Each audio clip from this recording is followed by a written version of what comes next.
إن الحمد لله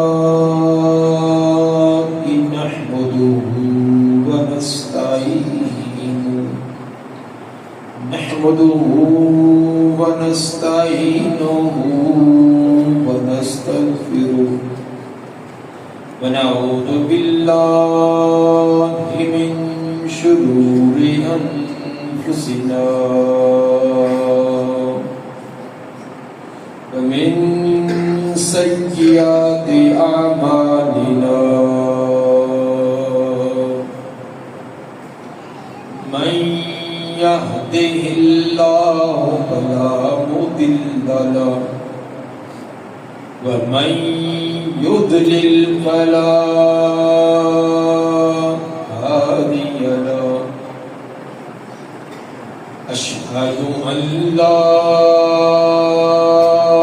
إله إلا الله وحده لا شريك له وأشهد أن محمدًا عبده ورسوله أما بعد فإن خير الحديث كتاب الله وخير الهدي هدي محمد صلى الله عليه وآله وسلم وشر الأمور محدثاتها وكل محدثة بدعة وكل بدعة ضلالة وكل ضلالة في النار. اللهم صل على محمد وعلى آل محمد كما صليت على إبراهيم وعلى آل إبراهيم إنك حميد مجيد. اللهم بارك على محمد وعلى آل محمد كما باركت على إبراهيم وعلى آل إبراهيم إنك حميد مجيد. أعوذ بالله السميع العليم من الشيطان الرجيم. يا أيها الذين آمنوا كتب عليكم الصيام كما كتب على الذين من قبلكم لعلكم تتقون.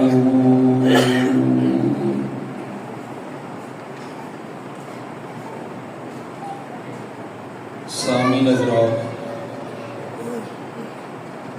ہر انسان کی تمنا آرزو ہے، کوشش بھی ہے کہ تھوڑی محنت کے ساتھ تھوڑا وقت لگا کر مجھے بہت بڑی کامیابی ملی. وقت تھوڑا لگے، محنت تھوڑی ہو، پرافٹ اور منافع، کامیابی جلدی ملے اور بہت بہتر ملے. یہ ہر انسان کی تمنا بھی ہے، کوشش بھی ہے، اور ہر ایک کوشش کرتا بھی ہے، لیکن ہر ایک کی تمنا پوری نہیں. کچھ لوگ واقعی تھوڑی محنت کے ساتھ تھوڑے وقت میں کامیابی حاصل کر لیتے ہیں، دنوں کے اندر، مہینوں کے اندر ہی بہت بڑی کامیابی پا لیتے ہیں۔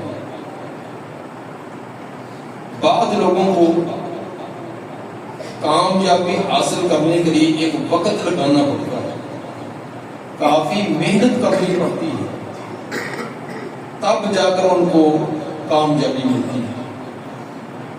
اور بعض بیچارے ایسے بھی ہوتے ہیں، زندگی پر کوشش بھی کی ہے، محنت بھی کی ہے، تمنائیں بھی ہیں، آخری دم تک کامیابی ملتی ہے۔ اس کی وجہ جب ہر ایک کی تمنا بھی ہے، کوشش بھی ہے زندگی بھر کہ میں کامیاب ہو جاؤں، مجھے بہت بڑی کامیابی حاصل کیوں نہیں؟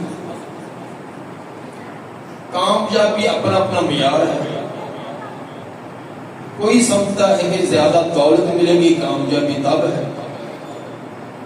کوئی کہتا ہے کہ بہترین دکان مکان کوٹھی بنگلہ بنایا جائے تو کامیابی تب ہے، کوئی بڑی جاب ہے، بڑا عہدہ ہے، یہ سیاسی اقتدار ہے، اس کو کامیابی سمجھتا ہے۔ الغرض بہت سارے لوگوں کو کامیابی ملتی ہے۔ اس کی بڑی وجہ تو جو اللہ تعالیٰ نے جس کی قسمت کے اندر جو لکھا ہوتا ہے وہ ملنا ہے اس کو، یہ تو سب تو بڑا سبب ہے ہی، لیکن اللہ تعالیٰ نے اپنی ان چیزوں کو اسباب کے تحت رکھا۔ کامیابی اور ناکامی اس کے کچھ اسباب ہیں۔ ایک طالب علم پورا سال کتاب کو ہاتھ ہی نہ لگائے، جا کر امتحان میں بیٹھ جائے، کہے گے کہ اگر اللہ نے قسمت میں لکھا ہوا ہے تو میں بہترین کامیابی لوں گا، کامیابی نہیں ملے گی۔ پیچھے سبب تھا محنت۔ ایک نے پورا سال محنت کی ہے، یقینی طور پر ظن غالب ہی ہوتا اس کو کامیابی ملے گی۔ اگر اسباب کی اعتبار سے دیکھا جائے کہ تھوڑی محنت کے ساتھ تھوڑے وقت میں اچھی کامیابی کس نے پائی، اس کے اندر ہمیں ایک چیز نظر آئی، وہ ہے کہ جس نے اپنی زندگی کو منظم اور مرتب کیا، اپنے معاملات کو بڑا درست کیا ہوا ہے، کون سا کام کس وقت کیسے کرنا، جس نے یہ جان لیا وہ کامیاب ہے۔ اپنی زندگی کے پروگرام کو منظم اور مرتب، بے ترتیبی کے ساتھ کامیابیاں نہیں ملتی۔ ایک ہی کام ہے لیکن اس کا وقت مختلف ہے، وقت پر کریں گے کامیابی، بے وقت کریں گے تو کامیابی نہیں ہے۔ اب آج جمعہ ہے تو کوئی کہہ دے کہ میں کل کو ہفتے کے دن جمعہ پڑھیں گے، بہت لوگ اکٹھے کریں گے، جمعرات کا اتوار کو چھٹی ہوتی ہے، زیادہ لوگ اکٹھے ہوں گے، جمعہ نہیں ہوگا، اس کا ایک وقت ہے۔ ایک آدمی کسی دکاندار کو دیکھتا ہے کہ افطاری کے قریب اس کی دکان بہت چل رہی ہے، سموسے پکوڑے لائن لگی ہوئی ہے، وہ کہے کہ میں بھی کل کو لگاؤں گا، لیکن وہ دن کے 10 بجے سموسے اور پکوڑوں کا ٹوکرا بھر کے نکال کر بیٹھ جائے، کامیاب ہوگا؟ اگرچہ وہ اس سے زیادہ بہتر بنائے لیکن وقت اس نے غلط نہیں کیا۔ لوگوں نے یہ افطاری کے قریب خریدنے ہوتے نہ کہ صبح 10 بجے۔ یہ ہے جو ہمارے بہت سارے لوگوں کی کامیابی حاصل نہ کرنے کی سوچ، کون سا کام کس وقت کیسے کرنا ہے، یہ نہ کرنے کی وجہ سے بہت لمبی محنت، لمبا ٹائم لگانے پر ہمیں منزل ملتی ہے۔ اور کچھ لوگ کاروبار بعد میں، محنت بعد میں، پہلے اس کی سیٹنگ، اس کی ترتیب، اس کو کہتے ہیں ٹائم مینجمنٹ کا، اپنا ٹائم ٹیبل درست رکھتے ہیں، کامیاب ہوتے ہیں۔ جس طرح یہ دنیا کی مثالیں میں نے آپ کو دی، دین اور آخرت کی بھی ایسی ہی ہے۔ تمنا کوشش تو ہر ایک ہی ہے کہ رمضان المبارک بڑا فیوز و برکات والا مہینہ ہے، ایک ایک نیکی کئی کے گناہ بڑھ جاتی ہے، اس کے اندر نوافل ہیں، تلاوت ہے، صدقہ خیرات ہے، تو کئی گناہ بڑھ جاتا ہے، لیکن ترتیب اس کے ذہن نہیں ہوتی، بے ڈھنگی زندگی، کبھی فلاں کر لیا، کبھی فلاں کر لیا، ایک مرتب نہیں ہوتا۔ تو جو کام مرتب ہو نتیجہ اس کا ملتا ہے۔ آج کے خطبہ کے اندر یہی بتلانا ہے کہ ایک روزے دار اس کا ٹائم ٹیبل کیسا ہونا چاہیے، اس کو کیسے اپنے 24 گھنٹے کو مرتب کر کے چلنا ہے، تاکہ یہ بڑی رحمتوں اور برکتوں اور بخششوں والا مہینہ، اس کے تھوڑے وقت کے اندر ہم زیادہ سے زیادہ ڈھیروں کمائیاں کر سکیں۔ یقیناً پہلے آپ نے بھی اپنے ذہن میں ترتیبیں گئی ہیں، بعض کی ترتیبیں کافی اچھی بھی ہو سکتی ہیں، جو میں بیان کروں تو اس سے بھی اچھی ہو سکتی ہے، لیکن بعض کی کمی بیشی ہوگی۔ بتلانے کا مقصد یہ ہوگا فذکر ان نفعت الذکر، نصیحت کریں، شاید کسی کو نصیحت کام آئی جائے،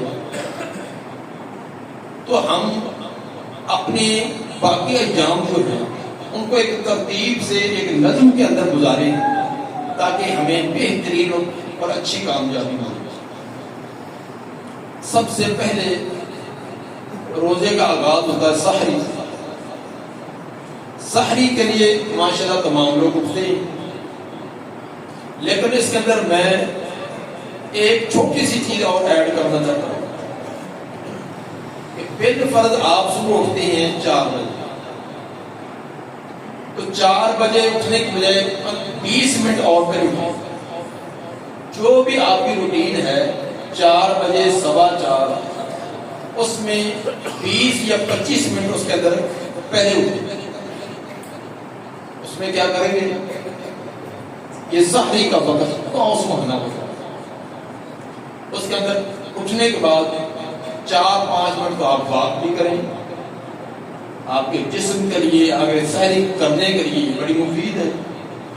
اس کے بعد اپنی ضروریات سے فارغ ہو کر وضو کریں۔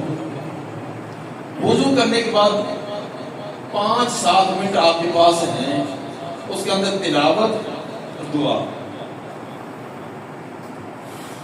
اپنے دن کا آغاز انتہائی بہترین اور اچھے انداز سے کریں۔ دن کا آغاز اٹھتے ہی پروٹھے کھانے میں نہ لگا دیں، منہ دھویا نہیں، سب سے پہلے یہ پوچھنا پکایا کیا ہے، میری فلاں چیز تیار کی ہے، منہ بعد میں دھونا ہے، باقی بارے پہلے سب سے پہلے کچن کے اندر چیکنگ کرنی ہے کہ کیا تیار ہو گیا۔ نہیں، جو تیار کیا وہ آپ نہیں کھانا، وہ ہمسایوں کے لیے نہیں ہے۔ تو پہلے آپ اللہ تعالیٰ سے اپنا رابطہ مضبوط ہے، 2-4 نوافل پڑھیں، پھر 2-3-4 کو تلاوت کے کر دیں، توبہ استغفار کریں، دعا کریں، بہت بہترین بنے۔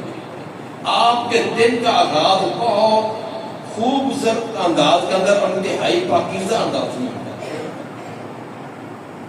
صحیح بخاری کتاب التہجد حدیث نمبر 1148 اور صحیح مسلم کی روایت ہے کہ جب آخری پہر ہوتا ہے رات کا، سحری کا وقت، تو اللہ تعالیٰ آسمان دنیا پر، یہ پہلا آسمان ہے، یہاں آ کر اللہ آوازیں دیتا ہے۔ 7ویں آسمان سے پہلا آسمان جو ہے، یہاں اللہ تعالیٰ کی شریف فرماتے ہیں، کما یلیق بشانی، کیسے آتے ہیں جیسے اس کی شان کو ہے، اور اللہ آوازیں دیتا ہے، من یدعونی فاستجیب لہ، کون ہے جو مجھ سے مانگے میں آوازیں دیتا ہوں، مجھ سے بھی مانگے میں اس کی پکار کو سنوں۔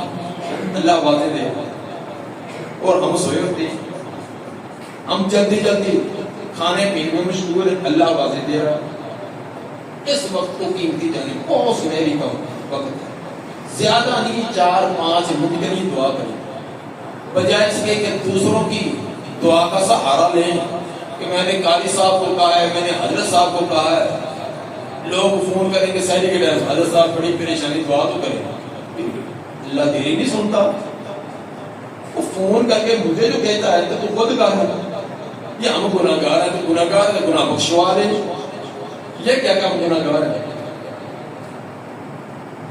آپ گناہ گار تسلیم کرتے کہ میں گناہ گار ہوں تو آپ معافی مانگ رہے ہیں، تو جس درد سے آپ نے مانگنی ہے وہ میں تو نہیں مانگ سکتا۔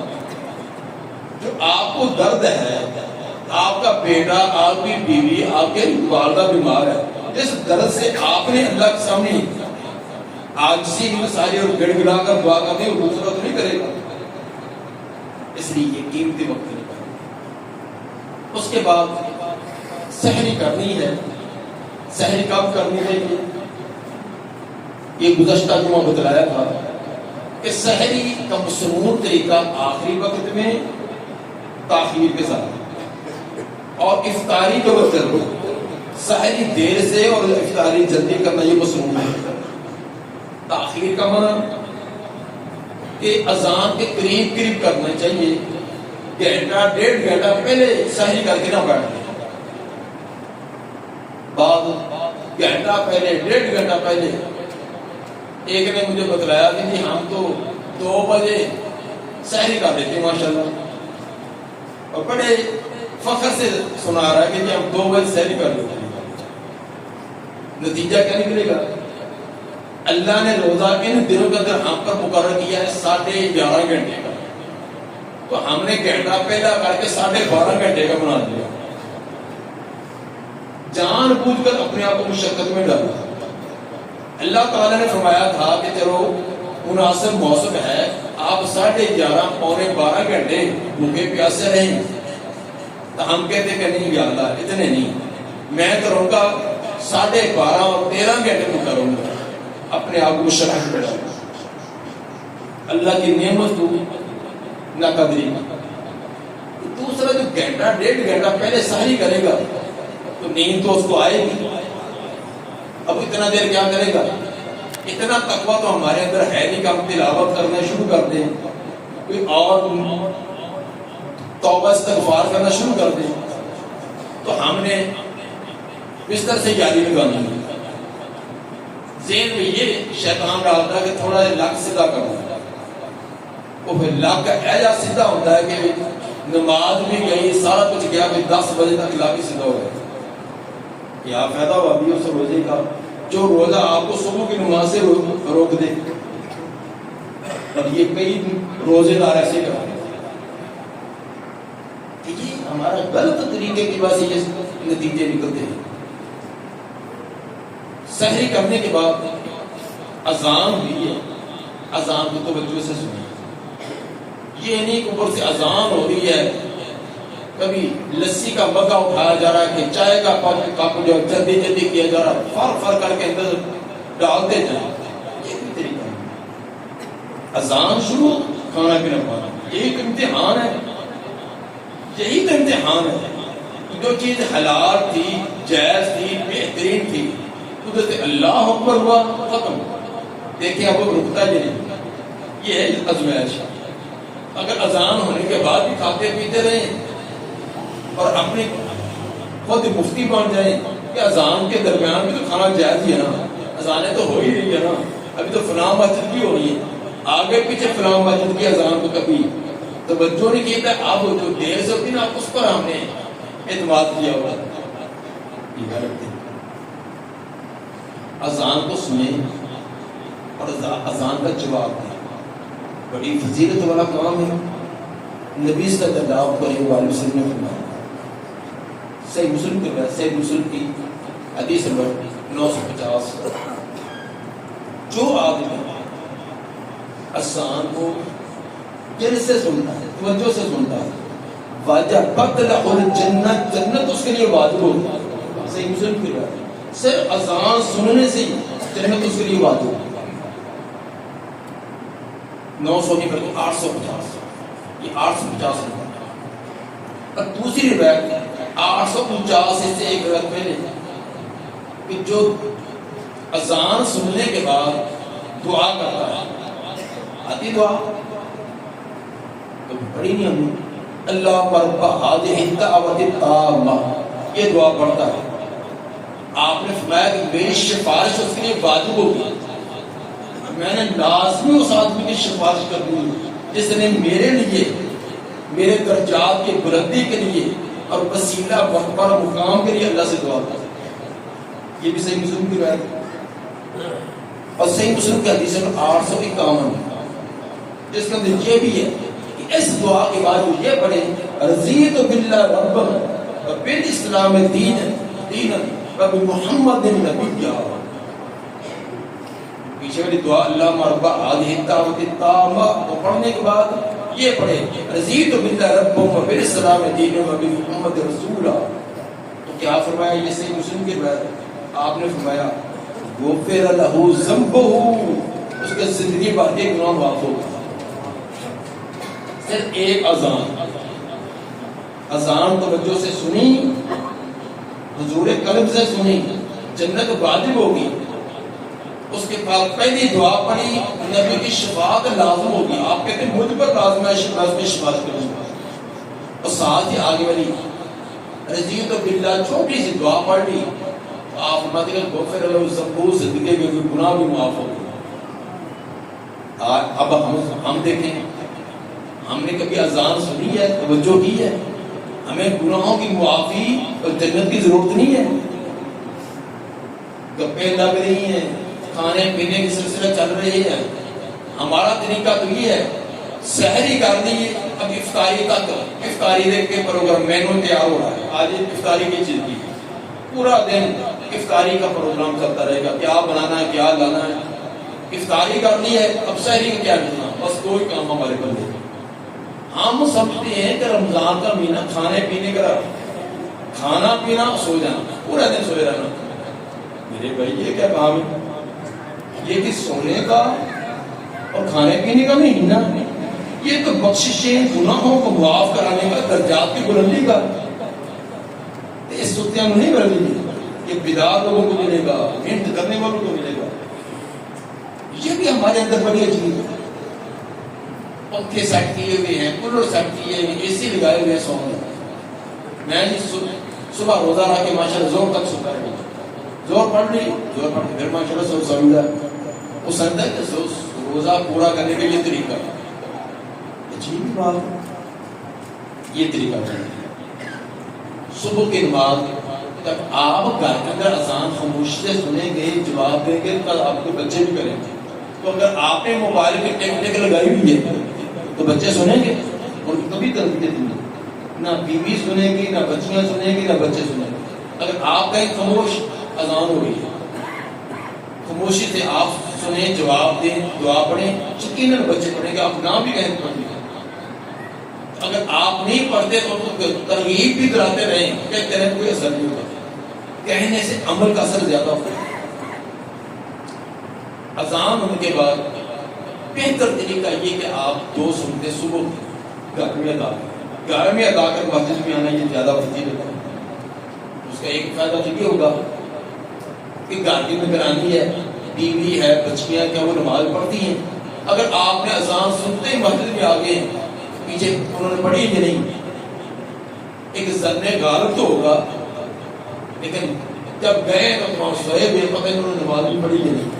تو جب آپ سنتے ہیں غالب پڑھیں گے تو کم از کم آپ کو دیکھا دیکھی آپ کے کہنے پر نماز کو ادا کریں گے۔ مسجد میں آئیں، مسجد کا اندر آ کر نماز، گھر کے اندر نماز نہیں ہے۔ یہ بھی ہمارا طریقہ کہ چلو جی سحری کتنی کی کہ اپنوں سجے کھڑے کے آج انہوں اٹھا کے مسجد لمحہ پا دے، بس اتنی سحری کر دیں۔ اب وہی نماز ادھر کیا ہے، مسجد تک جانا مشکل ہے، دکان پر جا سکتے ہیں، کاروبار کے لیے جا سکتے ہیں، لیکن مسجد تک آنا بہت مشکل ہے۔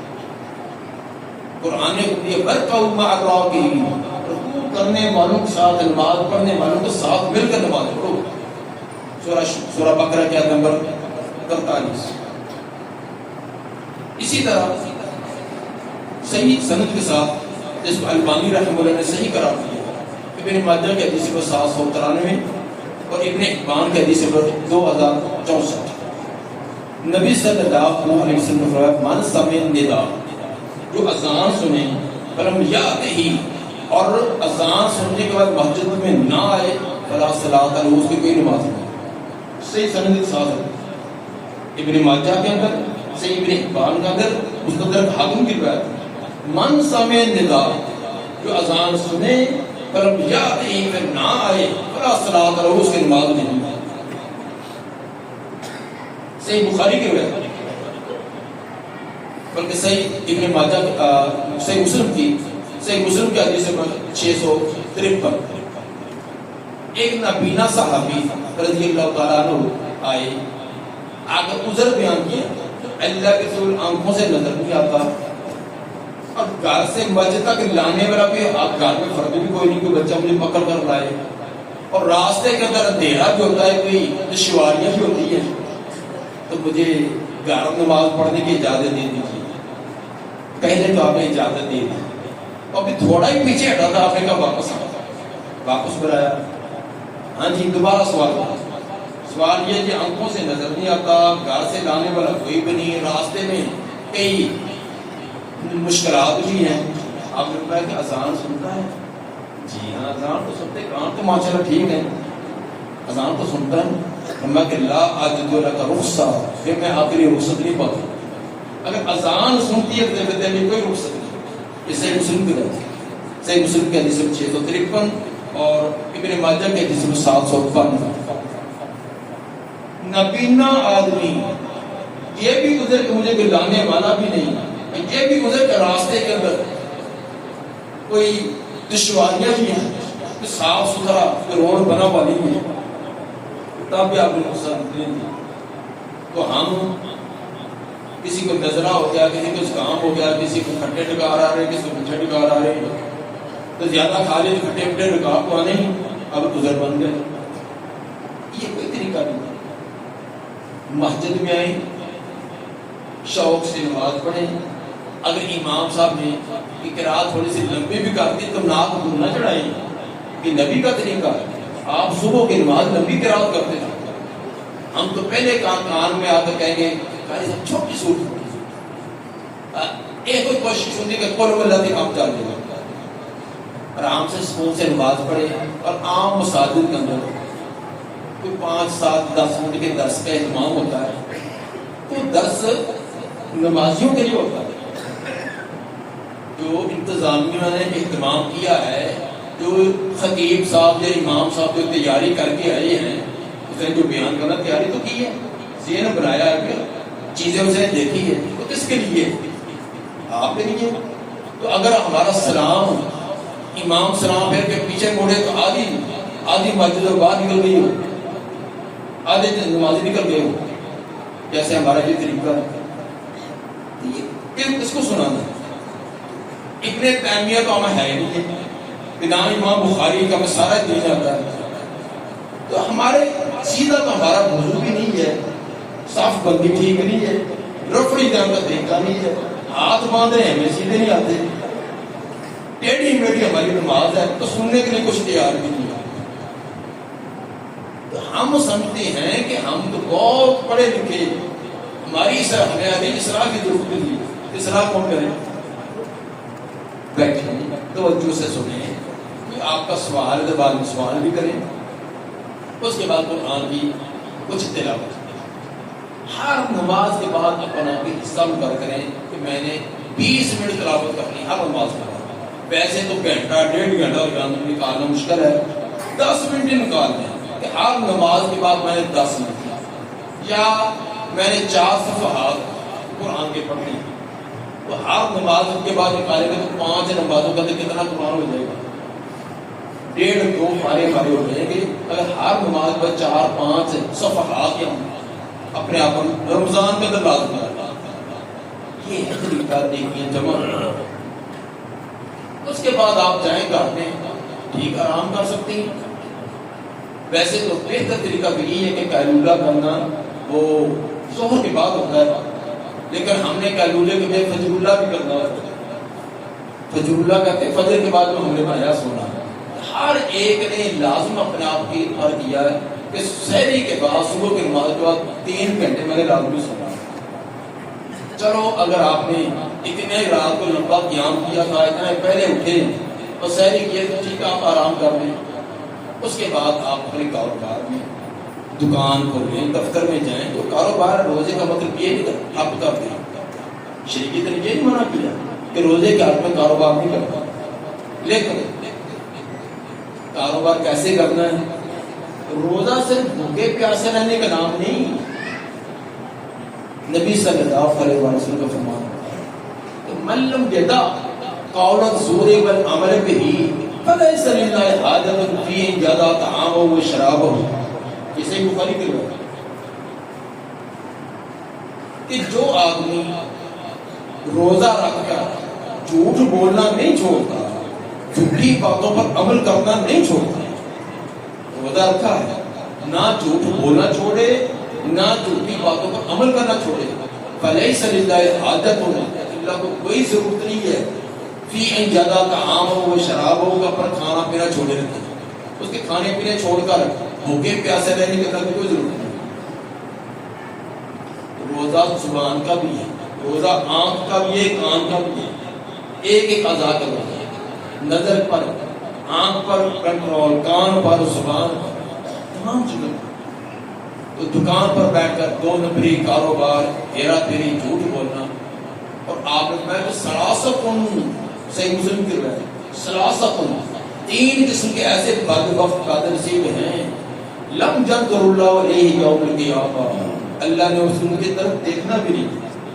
اور ایک روایت میں کہ لا یکلمہم اللہ، اللہ ان سے کلام بھی نہیں کرے گا اور ان کی طرف دیکھے گا بھی نہیں.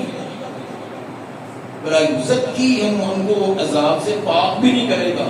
بلم عذاب العلیم، دردناک عذاب. جب آپ نے اتنی سخت وعید بیان کی تو صحابی نے عرض کیا اللہ کے رسول وہ کون ہیں؟ کون 3 ہیں جن کی طرف نہ اللہ نے دیکھنا، نہ کلام کرنی، نہ ان کو عذاب سے پاک کرنا اور ان کے لیے دردناک عذاب؟ آپ 3 لوگ بتلائے. المنان، احسان سے دلانے والا. 4 دی پیالی کو پیائی دے ساتھ احسان سے دلانا. فلاں 40 پہ شادی پر کسی کو روپیہ تو 500 دے دیا لیکن 20 مرتبہ اس کے احسان سے دلانے والا. دوسرا مصبر الازار، چادر شلوار ٹخنوں سے نیچے رکھنے والا، چادر شلوار ٹخنوں سے نیچے رکھنے والا. تیسرا جھوٹی قسم اٹھا کر سودا بیچنے والا. دیکھ لیں کاروباری دکاندار جھوٹی قسم اٹھا کر، کیسے؟ کتنے کا جی، کتنے کا لائی ہے حضرت؟ بالکل یہ میں 600 روپے کی خود لایا ہوں، آپ سے صرف 20 روپے اوپر لے رہے ہیں. وہ بھی آنے جانے کا کرایہ پڑا، حالانکہ لے کر آیا 500 روپے. چیز 500 کی لایا ہے تو کہتا کہ 600 کی میں نے خود خرید دی. سارا اپنا حلال کو حرام کرا. یہ کتنے کے بینک سے جی؟ کہتا جی 1.5 لاکھ لگ گیا یا نہیں تو لایا کسی نے 50 روپے. پلاٹ کتنے کا جی؟ بس 3 دن پہلے آئے تھے، وہ 4 لاکھ مرنے کا دیتے کہ میں نے نہیں دیا. اچھا آپ کی ڈیمانڈ کیا ہے؟ میری ڈیمانڈ 5 لاکھ کی، حالانکہ کوئی بھی نہیں آیا. اتنے جھوٹے. یہ ڈیلر بہت خصوصاً ہے، ڈیلر ہیں، وکیل ہیں، یہ تو سچ کو نا رہنے نہیں نہ دیتے. سارے حرام کرو. سیدھی بات، منافع کا کوئی نہیں. آپ چیز 500 کے آگے 600 کی بیچے، 700 کی بیچے، 800 کی بیچے، کوئی پابندی نہیں ہے. کسی کی مجبوری سے پیدا نہ اٹھائیں. یہ مجبور ہے اب اس کا چمڑا اتارنے کے نہ کریں. ٹھیک، منافع جتنا مرضی ہو. صحیح بخاری کی روایت آپ نے 12 سنی ہے. آپ نے ایک صحابی کو 1 دینار دیا، بکری خرید کر لاؤ قربانی کے لیے. وہ منڈی میں گیا تو اس نے 1 دینار کی 2 بکریاں خریدی. خرید کر واپس لا رہا تھا، راستے میں گراہک مل گیا، کہنے کے بھائی بیچنی ہے؟ یہاں بیچ دیں. کتنے کی؟ انہوں نے کہا 1 دینار. 1 دینار کی 2 خریدی ہیں تو راستے میں آتے ہوئے گھر بھی نہیں لایا. ایک بکری 1 دینار کی بیچ دی، بکری بھی لے آیا دینار بھی لے آیا، آپ کو دینار بھی واپس کر دیا بکری بھی. آپ نے کہا یہ کیا؟ انہوں نے کہا اللہ کے رسول میں نے ایسے کیا. آپ نے پھر اس کی برکت کی دعا کی. صحابی فرماتے ہیں بعد میں مٹی بھی خریدتا تو اللہ برکت کرتا. عبداللہ بن عمر رضی اللہ تعالیٰ عنہ پتا چلتا نا وہ صحابی بازار میں گیا کہتا ہے یار میں بھی شریک کر اپنے سودے میں مجھے بھی شریک کر دیں. اس کو پتا تھا کہ اس کو نبی کی دعا ہے. اور بسا اوقات ایسے ہوتا کہ اونٹ بمائیں لدے لدائے سامان کے منافع میں آ جاتا. اب دیکھیں کہ آدھوں سے منافع، لیکن اس میں جھوٹ نہیں ہے، 2 نمبری نہیں ہے، اس سے ٹھگی وغیرہ نہیں ہے، تو منافع کی کوئی قاعدہ نہیں ہے. لیکن جھوٹ بولنا کہ مجھے اتنے کی پڑی ہے، یہ میں نے اتنے کی خریدی ہے، اتنے مجھے لگا کر بھی گیا ہے، یہ تمام کے تو غلط ہے. ظہر تک آپ کام کرے، ظہر کی اذان ہوئی ہے، اذان سنتے پہلا کام کیا کہ مسجد کی طرف. اللہ اکبر کا مطلب یہ وہ کتنی عجیب بات ہے. کسی دوست کا فون آئے، کتنا بھی گاہ کھڑا تو جلدی سے پہلے فون اٹھائیں گے، گاہ کی بات بعد میں پہلے فون سنیں گے، پھر بعد میں کوئی بھی ہے دوست یار کا رشتہ دار کا فون آ جائے اس کی اتنی کہ کھانا بھی چھوڑ دیتے ہیں، دوست کی بات بھی چھوڑ دیتے ہیں، گاہ کو بھی چھوڑ دیتے ہیں، پہلے فون سنیں. اللہ کا فون آئے، اللہ اکبر، بے پرواہی، گپیں لگ رہی ہیں، دکان چل رہی ہے، دکان پر 2 حصے دار 2 طریقے بنائے ہیں کہ میں فلاں مسیطے پڑھوں گا تو تم فلاں. اور آج جمعہ نا تو کئی دی دکانیں کھلی ہیں، کی کر دے کہ تم فلاں تے پڑھی اور 1:10 ختم کر دے، جلدی نہ دوڑے ہوں، تو آئے گا تو میں بیٹھنا فلاں مسجد سے جا کر کے پڑھ کے آؤں گا. پورا ہفتہ کما کر نہیں راجی دے راجی میں رہتا ہرس لال ختم. دکان کھلی رہے وہ بھی بند ہونی، لیکن جمعے کو ڈیوائڈ کیا ہوا آگے پیچھے فلاں کے پیچھے نماز ہوتی، فلاں سے ہی نہیں پڑھتے، لیکن جمعہ وہ ہو جائے گا. کیوں؟ اپنا جو گزشتہ کرنا ایسا دین ہے ہمارا. 8ویں دن اللہ نے رکھے، 8ویں دن اگر چوتھے دن رکھا ہوتا دن، اگر جمعہ چوتھے دن ہوتا پھر کیا کرتے؟ دوسرے دن ہوتا کیا کرتے؟ 8ویں دن بھی ہم کو تو ہمیں تو سال بعد عید میں نصیب نہیں ہے. عید میں دیکھ لیا کریں ٹائم دیا 10 منٹ اور انتظار، 15 منٹ اور انتظار، 20 منٹ اور انتظار، بھاگے آ رہے ہیں بھاگے آ رہے ہیں، بڑے پکے نمازی آ رہے ہیں، آدھا گھنٹہ عید کی نماز کرنے میں دین کا ساتھ. لیکن دنیا کے کام کریے. کبھی عدالت میں وہ صبح عدالت 9 بجے کھلے تو 8:30 جا کے پہنچے نہیں. آج جب وہ آواز دیتا ہے کہ فلاں تھا فلاں کی باری، ہم بار بار دیکھیں کہ میرا اتنے نمبر بعد رہے گا، اتنے نمبر پر وہ کھڑے 2 میں کھڑے ایک کام پر کھڑے کہ میری باری آنے پر. دنیا کے لیے ہم بڑے سمجھدار، بڑے چلاتے، دین کے لیے ہم بیچارے کیا کریں، ہم ان پڑھ ہوتے ہیں، ہم سادہ لوگ ہوتے ہیں. پہلے 4 سنتے ظہر کی 4 سنتے پہلے 2 فرضوں کے بعد. بخاری کے روایت آپ نے پڑھا کہ دن اور رات میں 12 رکعتیں پڑھے، دن رات میں 12 رکعتیں نوافل ہیں. آپ نے پڑھا اس کے لیے جنت کے اندر اللہ محل تیار کر دیتا ہے. صرف 12 رکھتے ہیں جنت میں محل، اور ان 12 میں سے کچھ تو پڑھتے یاد رہے، لیکن توجہ نہیں ہے. ان میں سے 4 تو زور کے فرضوں سے پہلے 4 سنتے ہیں، اور 2 اس کے بعد 6 ہوگی، 2 مغرب کے فرضوں کے بعد 8، 2 عشاء کے فرضوں کے بعد 10، 2 صبح کے فرضوں سے پہلے. یہ 12 رکھتے ہیں. اگر ہم زور سے پہلے 2 پڑھیں گے یا کچھ بھی نہیں پڑھیں گے تو حل نہیں ملے گا.